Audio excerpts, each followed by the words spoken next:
eliminating God, they're eliminating models of God.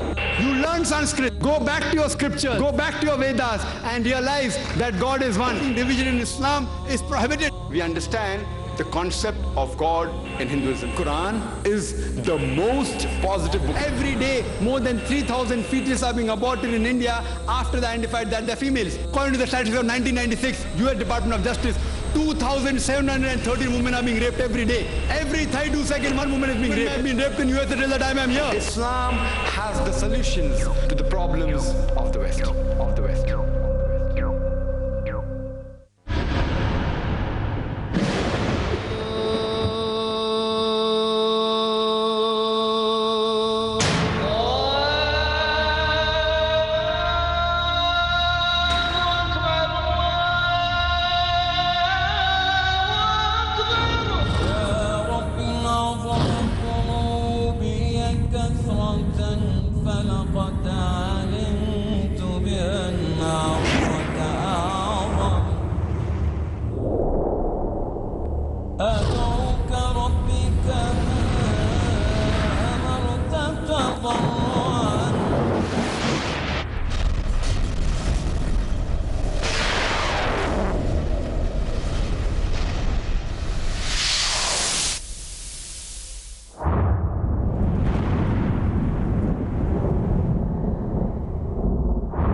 Only the Kshatriyas and Vaishyas can hear, but Shudras are never allowed to read Vedas.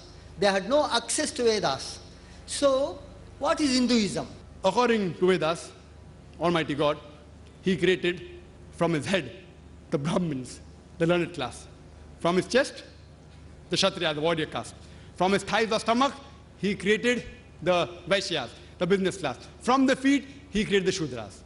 So this is the caste system which is there in Hinduism, which I don't agree with.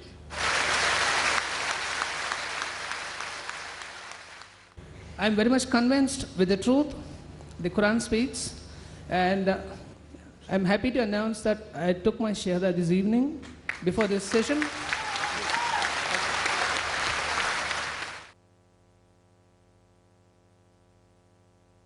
My name is Sriram. I would like to pose a question. You said that Dasarath had 3 wives.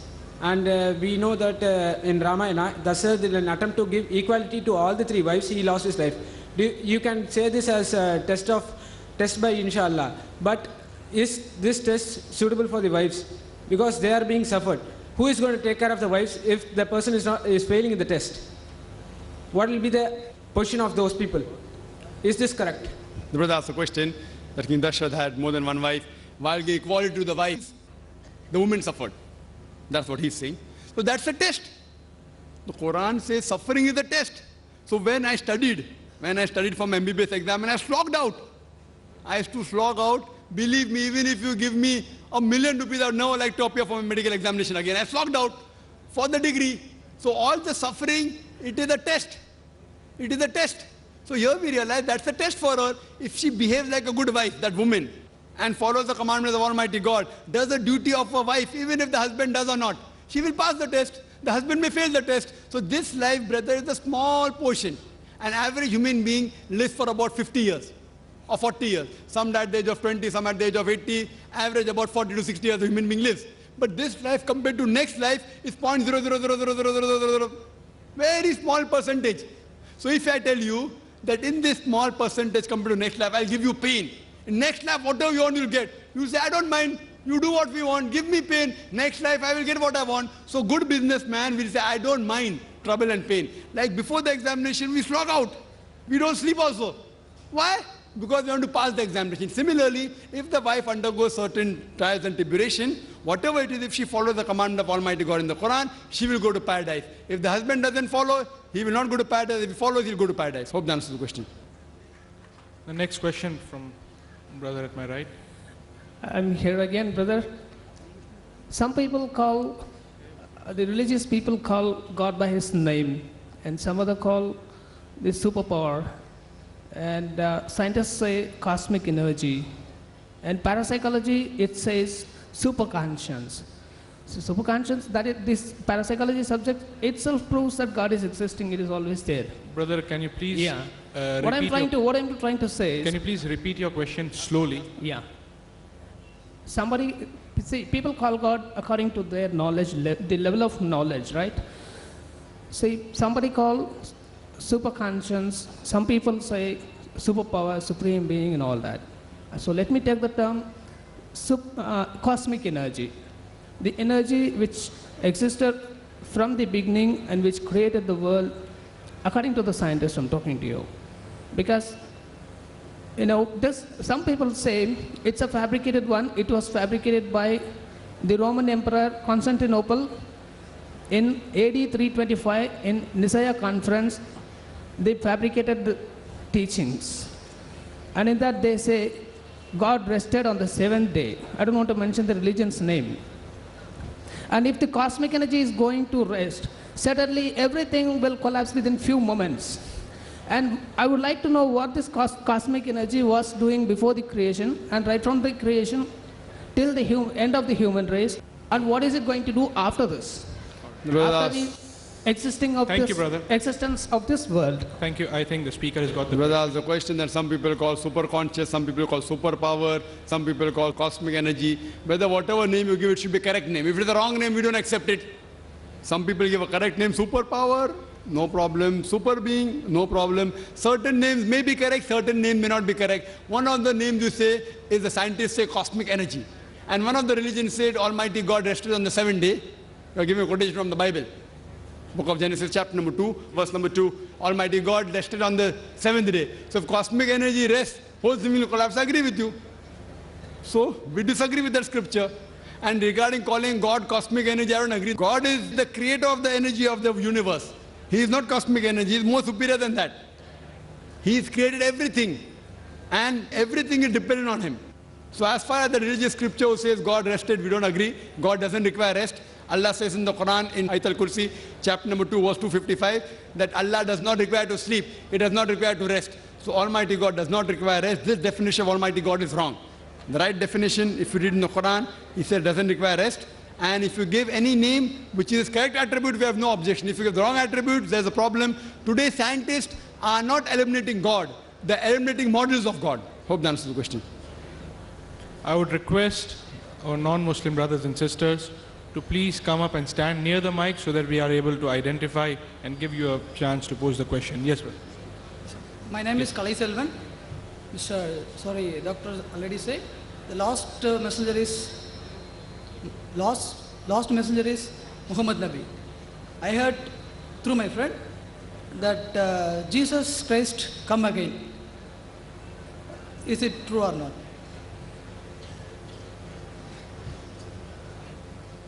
There was a question that Prophet Muhammad Sallallahu Alaihi Wasallam is the last Nabi, last Prophet, but one of his friends said Jesus Christ is going to come again. Yes, that is mentioned in the Bible also, Jesus Christ is going to come again. It's even mentioned in the various verses in the Quran, including Surah Ma'idah, chapter number 5, verse number 116. And there are no less than 70 Sahih Hadith mentioning about Jesus Christ, peace be upon him, will come. But the reason why Jesus Christ, peace be upon him, will come again is because Jesus Christ, peace be upon him, was the only messenger of Almighty God, whose follower as a whole, they mistook him that he claimed divinity. There's no other messenger whose followers as a whole, they mistook that he claimed divinity. But the Christians, most of them, they mistook that Jesus Christ, peace be upon him, he claimed divinity. So that's the reason Allah subhanahu wa ta'ala raised him up alive.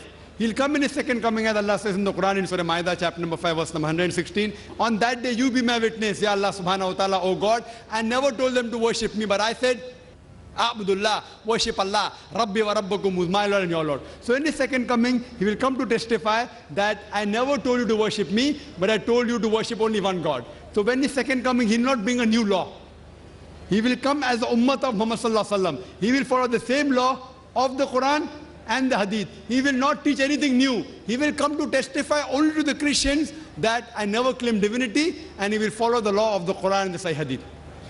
You said the final messenger is Muhammad Nabi. Again that Jesus Christ will become known. In the second coming, he will not get any new message.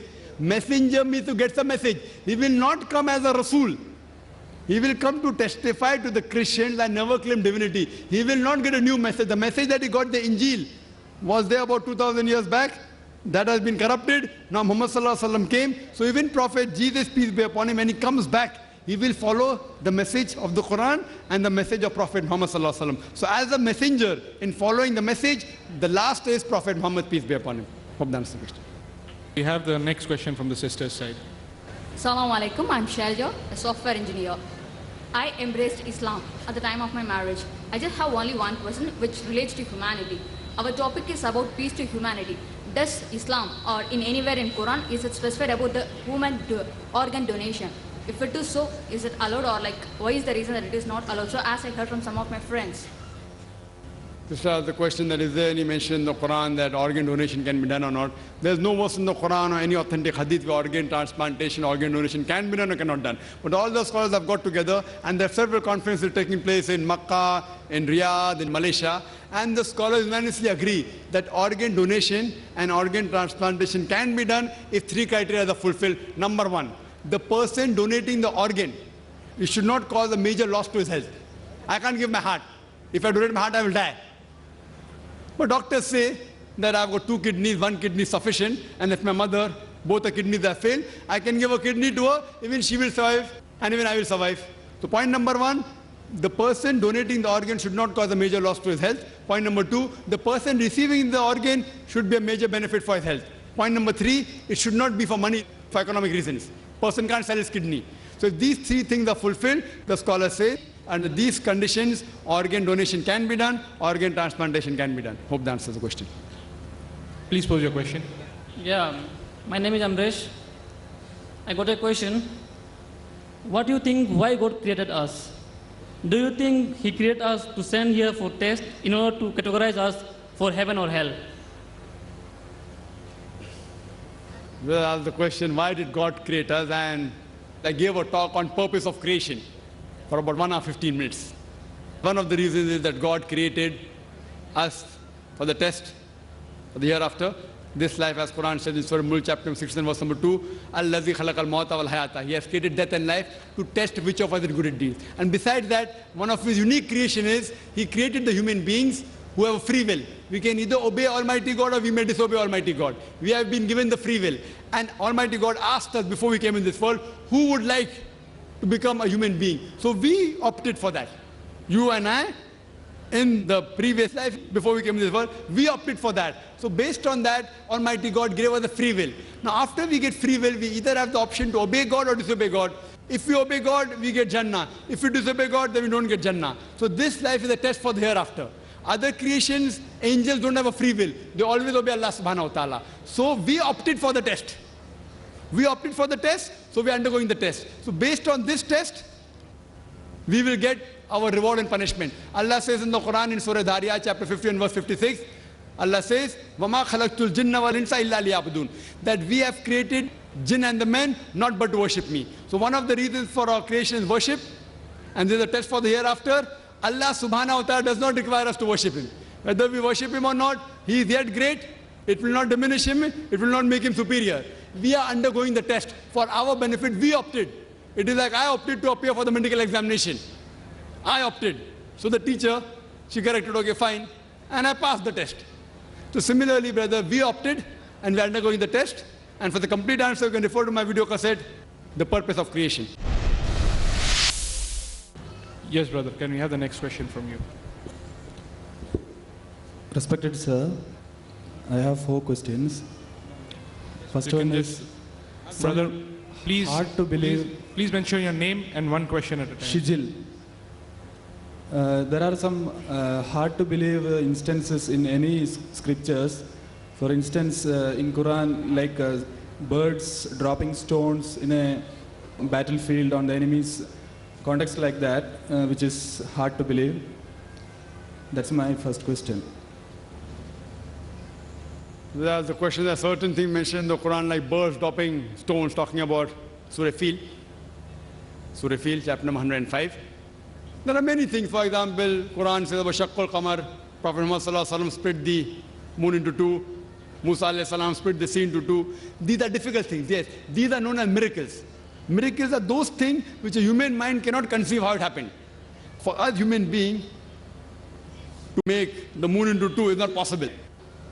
For us human being to split the sea into two and have a pathway not possible. So these are known as miracles, which only God can do, you and I cannot do. So it's difficult for us to conceive. The only way for us to testify is to go back into time.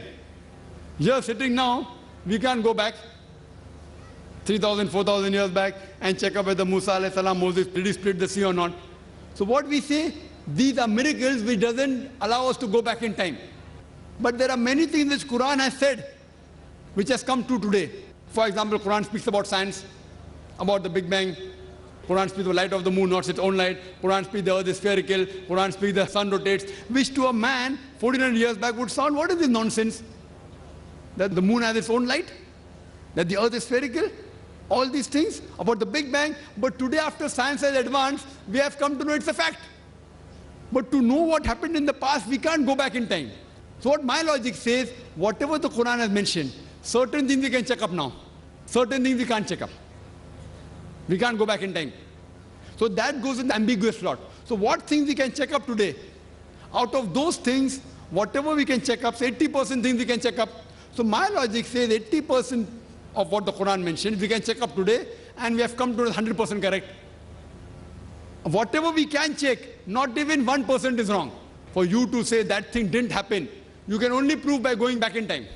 If the Quran says Prophet Moses split the sea, you can't prove that he didn't split. Neither can you prove he split. But we can't go back in time. Can we go back 3,000, 4,000 years back? Can we go? We can't. So what we say logically, this may have happened, may not have happened. May have happened, may not have happened. The birds may have dropped stone, may not have dropped stone. Correct? What we say, this is ambiguous. If we talk about the nuclear bomb, 1,000 years back, would they have believed? Would they have believed? They would have said this is nonsense, right or wrong? But today you and I believe or not? Because science is advanced. Similarly, there's nuclear bomb, there's atom bomb. So birds dropping stone, what's the problem? It is so easy. Nuclear bomb is more difficult. So here we realize we cannot go back in time. So what my logic says, whatever we can testify today, whatever we can analyze today, out of that, 100% has been proved to be correct. 20% we can't analyze, we cannot go back. We can't go in future. We cannot prove scientifically whether there's heaven or hell. So you'll ask me, Brother Zakir, you're a medical doctor. How do you believe in heaven and hell? I said that goes in the 20% ambiguous slot. So my logic says when 80%, what we can check today of the Quran, has been 100% to be correct. Not even 0.1% is wrong. So my logic says what 20% is ambiguous, inshallah, God willing, even that will be correct. Maybe science will advance after 50 years, after 20 years, we'll come to know about life after death, we may come to know about heaven or hell. So my logic says there's a logical belief that when not even 0.0001% has been proved wrong of the Quran, 80% is 100% correct. So my logic says, inshallah, the 20% which you can't verify by going back in time or going in future, even that inshallah will be correct. Hope that answers the question. May we have the next question for brother here. Hello, I'm Ashok here. I'm doing my MA Economics in Loyola College. So my question is that in this time of, every world is in a very distress. We are in a way of, we want peace. Whether there is a region, whether it's a religion peace or whatever it is. We need peace, we need some humanity. And we have lots of people from outside countries also. So is the religion is the sole thing that we are doing so much of problems all around? Is the religion is the sole problem? For that we are demolishing the WTO all around and we have lots of problem over there. And is the religion is the solution for the things happening all around the world? And is it the solution for the people dying in Ethiopia? We have children dying out of hunger. Is the solution, is the religion solution for them? What is the solution for the real thing for what we are wondering all around? Is it the religion is the only solution for what we are debating all this time? What I think so we need some solution for that. Thank you. That's a good question. That we are having so many problems in the world. Is religion the solution for this problem? There are so many people dying in Ethiopia. Is religion the solution? Brother, the religion which is true is the solution. Allah says in the Quran in Surah Al-Imran, chapter number 3, verse number 19, Inna Dina Indallah al-Islam. The only religion acceptable in the sight of Almighty God is submitting a will to Almighty God. If every human being submits the will to Almighty God, you won't have a problem in Ethiopia.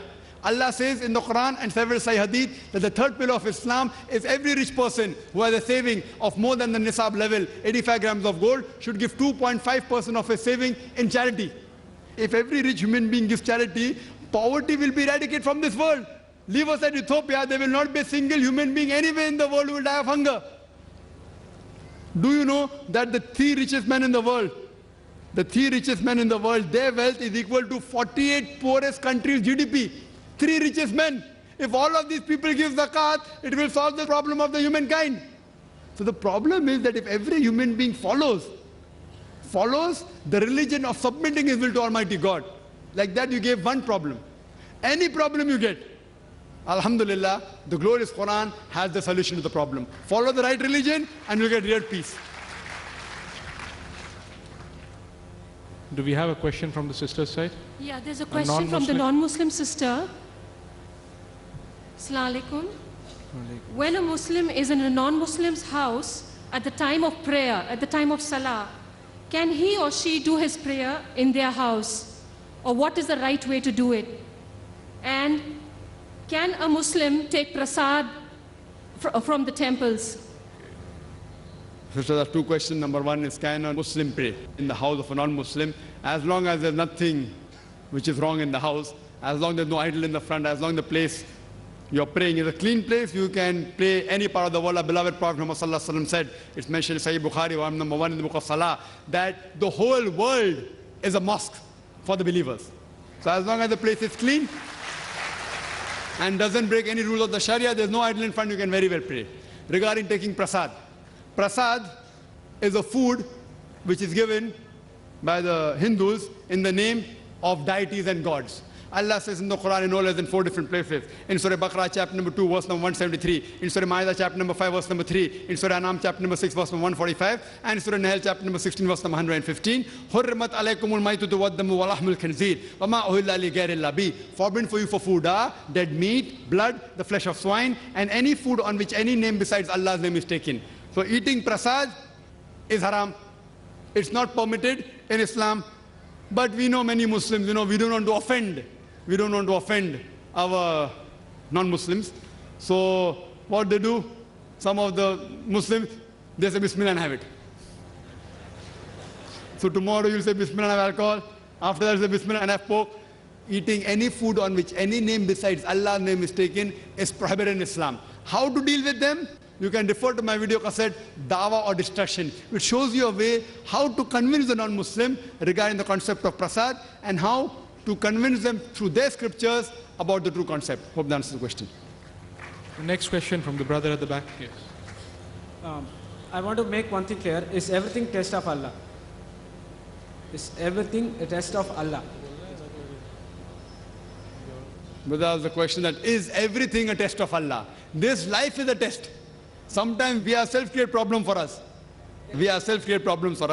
So this life, brother, is a test for the hereafter. Then you mean to say that nobody reaches heaven because to hell is human. The brother said that if that's the case, then nobody reaches heaven because it is human to her. And I agree with you, brother. I agree with you totally. It is human to her. Everyone will make a mistake. That's the reason our beloved Prophet said, no one can enter Jannah without the grace and the mercy of Allah subhanahu wa ta'ala. I said that in my talk.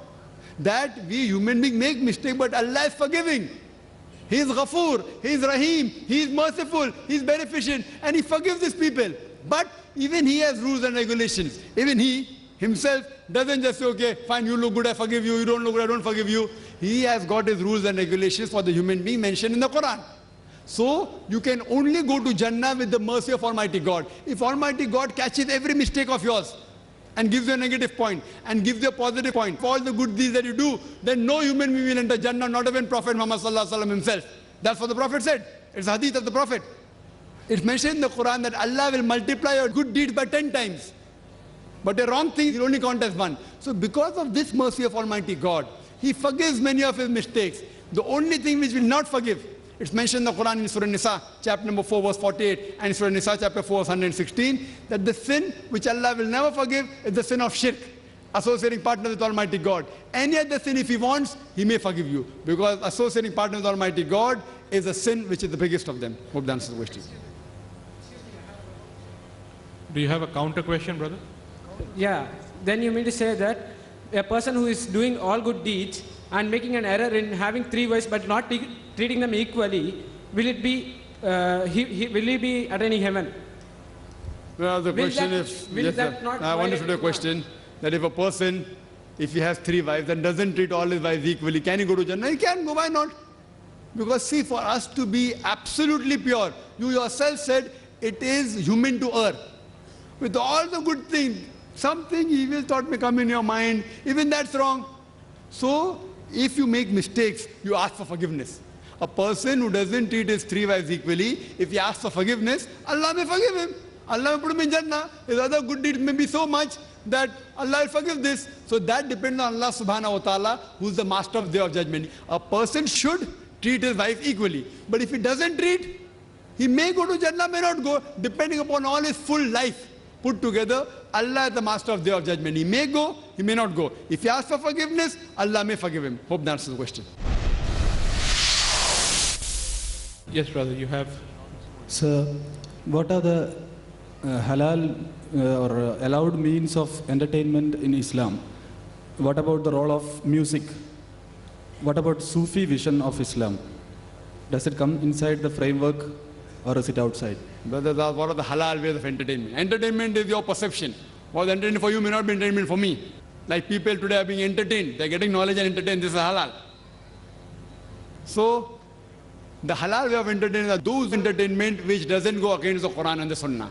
What is mentioned haram in the Quran and the Sahih Hadith, if you abstain from that, all the other ways are halal. As far as music is concerned, the Hadith of Beloved Prophet Muhammad that music is not permitted except for duff. Except for the duff, one-sided open drum, all the other music is not permitted because it takes you away from Allah subhanahu wa ta'ala, takes you away from remembrance of Allah subhanahu wa ta'ala. That's the reason it has been prohibited. And the third question was, the Sufi thing of Islam. Sufi is an Arabic word, comes from Suf. It is again more of a deviation. In my earlier answer I told you, the right concept is following Quran and the Sunnah. So if you follow anything which is not mentioned in the Quran and the Sunnah and say it's part of deen, then it's a deviation. Most of this is a deviation that you have of the Sufism. It's more of a deviation. It's not. The right Islam is following Quran and the Sunnah. Any scholar says anything, let him, any scholar, you have to go and see in the Quran and Sunnah. Any other source. The right source is Quran and the Sahih Hadith. Most authentic English translation, most authentic, in your opinion? Most authentic English translation, brother, the Arabic is the word of God, is 100% without any error. All the translations are human work and they're bound to have errors. So they cannot be error-free translation. Yes, but amongst the translations available, the good one that I feel, one of them is the Sahih International. The English translation I'm talking about. Other languages you can ask the local people. In English, one of the good translation I feel is the Sahih International, which has been translated by 3 ladies who originally American, they were Westerners they were, and they accepted Islam. Sahih International, the copy which I gave to the brother earlier. And if you want, I would like to give you also, inshallah, after the talk, you can contact Brother Ashraf. He will give you a copy of the Sahih International and you can read the translation. Hope that's the question. Thank you very much. You're most welcome. It seems we have a non-Muslim brother on that mic. Yes, brother. Yeah.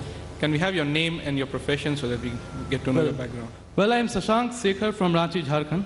I am doing my engineering from Satyavama Engineering College here. Sir, your lecture, after hearing a lecture, our misbelief about Islam and Muslims vanished today.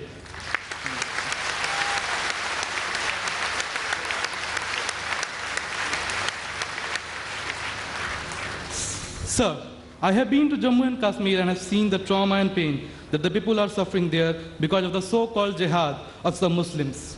Sir, my question is that does Islam support such activities? If no, then what actually the word jihad means? Is it in accordance with the 56th verse of the 7th chapter of Quran, which says, do not mischief? Or the 40th verse of 42nd chapter, which says, forgiveness is better than retaliation? Or the 32nd verse of the 5th chapter, which states, if anyone killed a person, he kills the mankind. Sir, I have one more question in the same context, and it is that does Islam teaches to give priority to the religion, that is dharma or mazhab, before the country or motherland, that is Matribhumi or Qaum? Thanks a lot. The brother asked two very good questions. The first question is regarding concept of jihad. He says that why are people fighting? He's been to Kashmir. About jihad, does Islam encourage this fighting? What is the meaning of jihad? Does it not disagree with the quotations he gave of Surah Ma'idah chapter 5 verse 32? Brother, as far as the word jihad is concerned. There's a misconception not only amongst the non-Muslims, but even among the Muslims. What most of the people think, that any war fought by any Muslim for any reason, whether it be for his personal gain, whether it be for politics, whether it be for language, whether it be for color, it is called as jihad.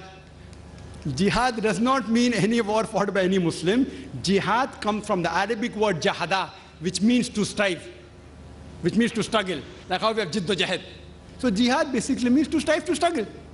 And in the Islamic context, it means to strive against one's own evil inclination. It also means to strive to make the society better. It even includes to strive in the battlefield to fight in self-defense. Jihad also means to fight against oppression and tyranny. Jihad basically means to strive or struggle. Many people have misconception that jihad means holy war. And many people translate jihad as holy war. The Arabic word for holy war is harbun muqaddasa. If you read the Quran, nowhere in the Quran, not a single verse, nowhere in the authentic hadith of Muhammad sallallahu alaihi wasallam is this word harbun muqaddasa mentioned anywhere. There's no harbun muqaddasa at all. The translation of jihad is not holy war at all. This word holy war was first used by the historians to describe the crusades of the Christian, who spread Christianity and who killed thousands of people in the name of Christianity. Unfortunately today, many people, including so-called Muslim scholars, inverted commas, they translate jihad as holy war. It's a mistranslation. Yes, jihad means to strive, to struggle. One of the striving can include fighting.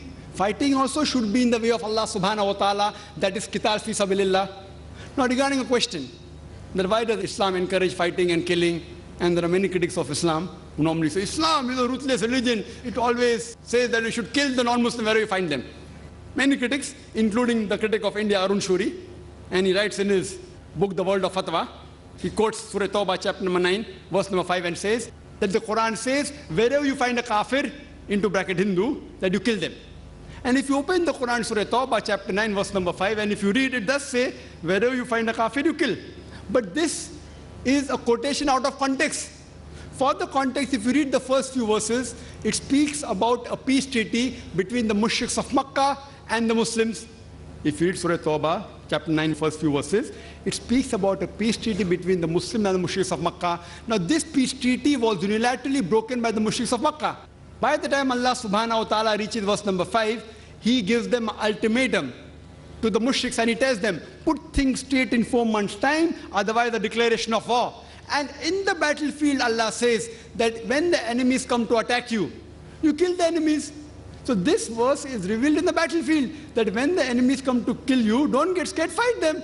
But naturally, any army general today, to boost up the morale of his soldiers, he will say that when the enemies come, kill them. He will not say that just be quiet.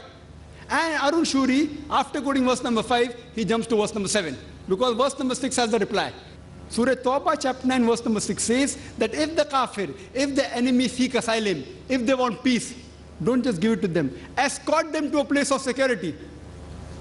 If the enemy wants peace or asylum, escort them to a place of security. Today, the most merciful army general, maximum will tell his soldiers that let the enemy go. Here Allah says, don't just let them go, escort them to a place of security. So whenever these verses are there of killing, including the verse of Surah Anfal, chapter 8, verse number 60, when they say that, prepare your steed and be prepared, attack the enemy. The next verse says, but if the enemy is inclined towards peace, you give it to them. So almost all the verses we talk about fighting, after that it says that if they want peace, peace is better.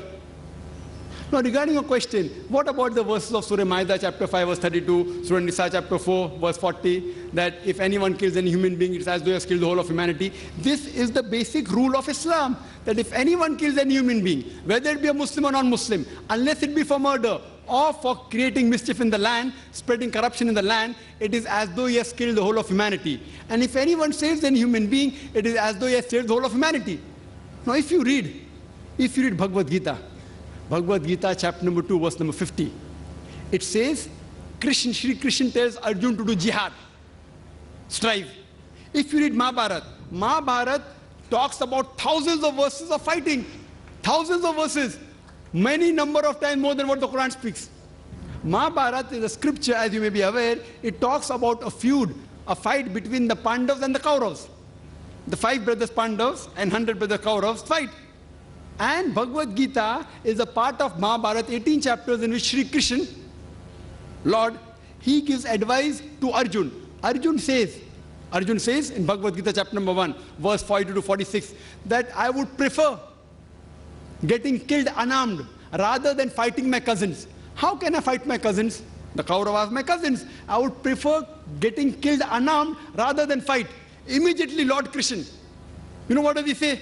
In chapter number 2, verse number 2 and 3, he says that how could such impure thought come in your mind? It is sinful.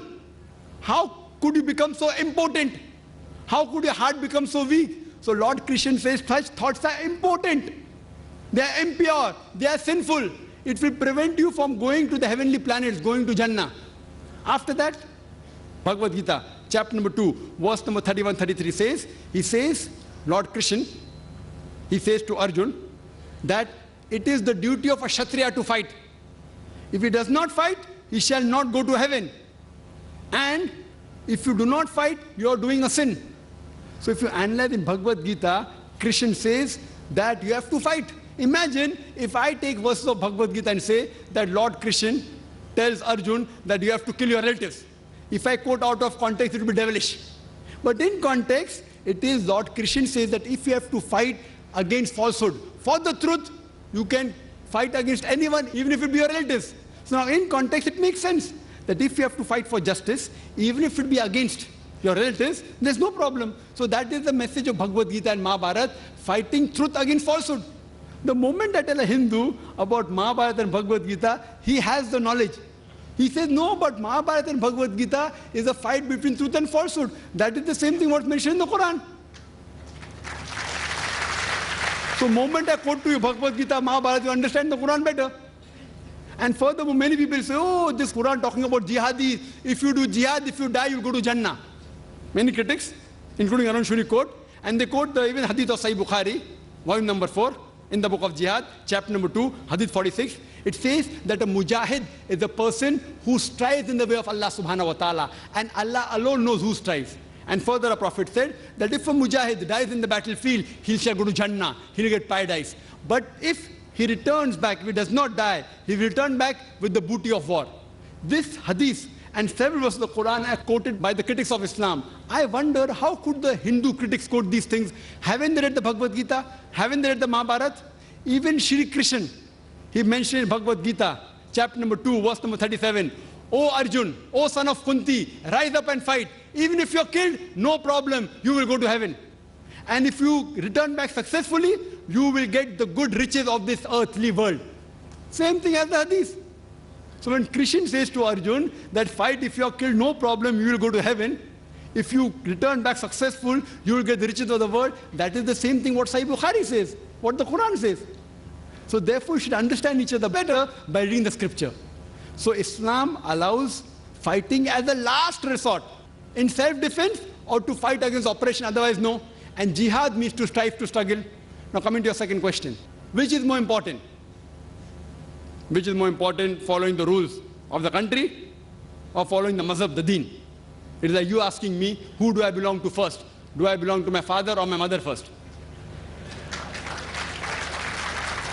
Brother, as far as following the rules of the country and following the rules of deen, Almighty God is concerned, Almighty God is our creator. He is more superior to us. Following the rules of deen is more important for us than any other rule laid down by father, mother, or any country. But I am an Indian. I know there's not a single law in the Indian constitution which prevents any Muslim in India to follow Islam. In fact, India is one of the few countries which is mentioned in the constitution that it is the right, it's the birthright of every citizen of India to preach, practice his religion. That's what I'm doing. There is not a single law in India which prevents me from doing something which is farz or compels me for doing something which is haram. There is no law. I can offer 5 times salah if I want. If I don't want, I can't offer. There is not a single law in the Indian constitution which prevents me from becoming a good Muslim. Therefore, as far as I am concerned, I am a very practicing Muslim, alhamdulillah, and also practicing Indian. And if by definition, by geographical definition, An Indian geographically is called Hindu. So if Hindu means a geographical definition, I am a Hindu living in India and I am a practicing Muslim.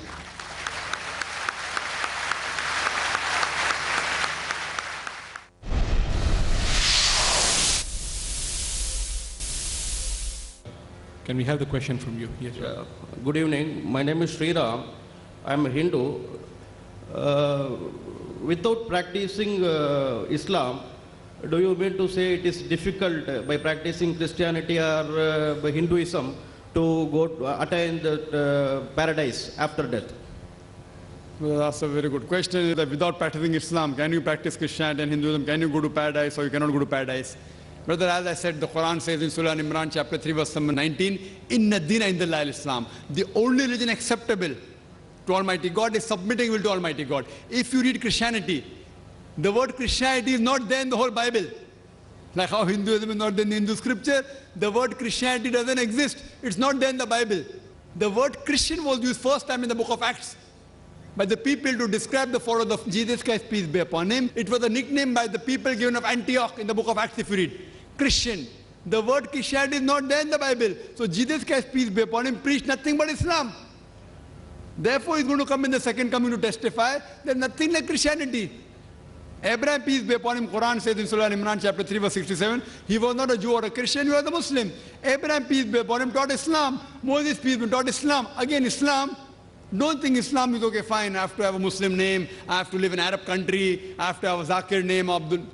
Islam means submitting a will to Almighty God. If you submit a will to Almighty God, you are a Muslim. Jesus Christ, peace be upon him, said, it's mentioned in the Gospel of John, chapter number 5, verse number 30, I can of my own self do nothing. As I hear, I judge, and my judgment is just. For I seek not my will, but the will of Almighty God. Anyone who says that I follow not my will, the will of Almighty God, he is a Muslim.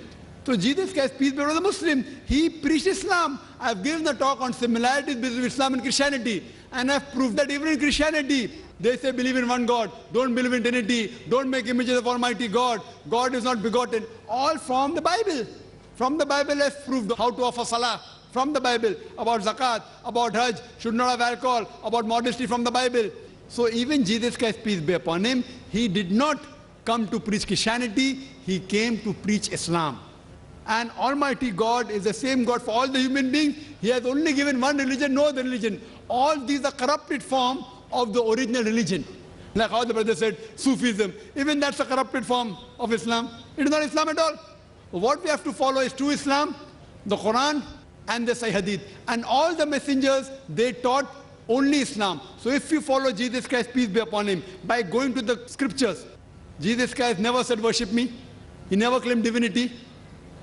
In fact, there's not a single unequivocal statement in the complete Bible where Jesus Christ, peace be upon him, himself says that he's God or where he says worship me. But the Christian says you cannot enter paradise until you believe Jesus Christ died for your sin. He was Almighty God.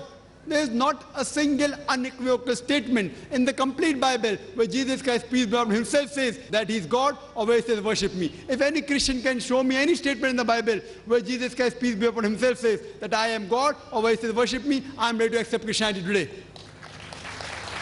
In fact, Jesus Christ, peace be upon him, said, it's mentioned in the Gospel of John, chapter number 14, verse number 28, he said, my Father is greater than I. Gospel of John, chapter number 10, verse number 29, my Father is greater than all. Gospel of Matthew, chapter number 12, verse number 28, I with the Spirit of God, I cast out devil. Gospel of Luke, chapter number 11, verse number 20, I with the finger of God cast out devil. Gospel of John, chapter number 5, verse number 30, I can of my own self do nothing. As I hear, I judge, and my judgment is just. For I seek not my will, but the will of my Father. He submitted his will to Almighty God. He is a Muslim. It's clearly mentioned in the book of Acts, chapter number 2, verse number 22. It said, ye men of Israel, listen to this. Jesus of Nazareth, a man approved of God amongst you by wonders and miracles which God did by him, and you are witness to it. A man approved of God amongst you by wonders and miracles which God did by him, and you are witness to it.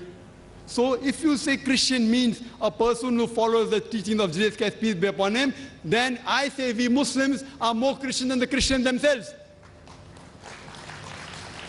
Because Bible says don't have pork. Bible says the woman should cover the head. It's mentioned in the 1 Corinthians. 1 Corinthians chapter number 11, verse number 5 to 7. The woman that does not cover her head should be shaved off. So brother, all the messengers of Almighty God, they taught nothing but Islam. Islam is submitting a will to Almighty God. So if you submit a will to Almighty God, you'll go to paradise. If you don't submit, you will not go. Hope that answers the question. we have time for one last question. If we have a non-Muslim brother, yes, you can ask a question. Can you please speak slowly and in the mic so that we can hear the question I want to clearly? know your description, like, Quran's description of heaven. Brother wants to know the Quran description of heaven, and I mentioned in short, heaven is a place. It's not a Jannah. The translation of Jannah in Arabic into English is garden. It's talking about bliss, a place of bliss, where it gives a description that there will be rivers flowing beneath your feet, rivers of honey, rivers of milk, talking about fruits, pomegranates, etc. This place is your reward in the next life. Sir, respected sir. Yes, you said you want a description of Jannah. Yes, sir. Respected sir. How will we be in heaven? Like, we'll be like normal human beings, or like? The brother said how? One more thing, sir. Like, if we can't find heaven here, I don't think we'll be able to find heaven anywhere. The that's my brother, honest opinion. how will we be? How will we? Will we be the same? Brother, here we require many things. There it is different. We will not be the same. There we will be in a different form. How will be Allah Alam? We will be different. We won't have all these evil thoughts coming if you enter Jannah. I'm not talking about ears, like eyes and nose and all. Our mind or our soul as such, as you described, how will it be? That will come to inshallah when you go to Jannah. So you and I pray that we go to Jannah. Sir, then inshallah. You're taking me to some place where like you don't have any description. Sorry? You're taking me to some place which you can't describe. That's what I told you. You asked me the description. I started giving the description. Then you told me not of the place, how I will be. How will I be? Will I have a beard? Will I be young? I'm not talking about beard or anything as I'm talking about your soul, your mind. Our soul will be there. Allah says in the Quran in Surah Al-Imran chapter 3 verse 185, Kullu nafsin zaiqatul maut. Every soul shall taste death. Our soul will be there. Our body will not be there. Our soul is there, will be there. But how will we be resurrected? Like an old woman who died at the age of 80. How will she be resurrected? Young or old? Allah Alam. It will be different. I'm not talking about the body as such. Okay, you're talking about the soul. Okay. Soul will be there. So you're telling soul is responsible for everything. Soul is responsible for all these things. That's it. All these actions and all these things. That's right, brother. How do you, if I go to heaven, then I'll think about like, okay, I'll have like 17 virgins whom I can have 6, okay? I can think of like, okay, fine, there'll be some other place better than heaven. It'll be like going on. How will it end? Basically the evils are due to man's desire. That's right. How am I sure that in heaven I'll be happy with the same mind and soul? That's what I told you, brother. How will you be sure? I told you, if this book, there's something like logic. If I verified this book, 80% of these books I have verified to be 100% correct. Remaining 20% is ambiguous. Neither right, neither wrong. So I, as a person of logic and a medical doctor, my logic says when 80% is 100% correct, 20% is ambiguous. Ambiguous, not known. Sir, like any religious book is difficult to refute. You take Hinduism. Brother, you are saying it's difficult to refute. You can hear my video cassettes. I had a debate with Dr. William Campbell in Chicago on the topic of Quran and Bible and the right of science. You see, if I want, I can refute many books. But today my job here is not to refute, to come to common terms. If I want, I can give a talk on the differences in Hinduism. I can speak about the scientific errors in Hinduism, in the Bible. My job is not that. What I've done is a presentation on the commonalities in Islam and Hinduism. What I've spoken is the established truth, what is mentioned in the Vedas. I picked it up and presented to the people. If you agree with the Vedas, you follow. If you don't agree, the choice is yours. So even the Vedas speak about Swarg, about Nark, about heaven and hell. You like it, you accept it. Don't like it, don't accept it. We'll come to know on the day of judgment who's right. Thank you very much, brothers and sisters. Jazakallah khair. Now I request Brother Green to make a vote of thanks. Brother Green. I would like to thank the people of Chennai for coming for this marvelous talk by Dr. Zakir Naik. We learned a lot tonight, alhamdulillah, and I hope that we're all going to use this knowledge for the benefit to, inshallah, let other people know about this beautiful religion of Islam. And we would also like to congratulate all the brothers and sisters who partook in making this such a great success. Alhamdulillahi Rabbil Alameen. Allahumma salli ala Muhammadin wa ala alihi wa sahbihi wa sallam. Thank you very much. Jazakallah khair, brothers and sisters.